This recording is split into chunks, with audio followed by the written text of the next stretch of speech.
Hi hello welcome to the Mittu blogs. అందరూ బాగున్నారా? ఈరోజు మనం సర్వమత సమ్మేళనానికి ప్రతీకగా నిలిచిన మన బిజ్గిరి షరీఫ్ దర్గా గురించి తెలుసుకుందాం. ఈ దర్గా కరీంనగర్ జిల్లా జమ్మికుంట పట్టణం సమీపంలో 8 కిలోమీటర్ల దూరంలో ఉంది. ఇది సుమారు 800 సంవత్సరాలు చరిత్ర కలిగి ఉన్న దర్గా.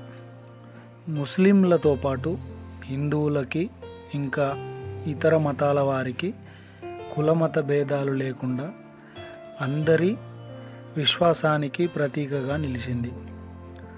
2 రాష్ట్రాల వారికి ఈ దర్గా సుపరిచితం.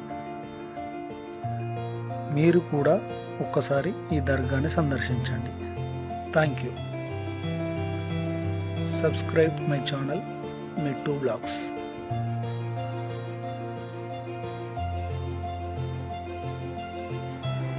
ఈ వీడియో మీకు నచ్చినట్టయితే తప్పకుండా సబ్స్క్రైబ్ చేయండి, కామెంట్ చేయండి.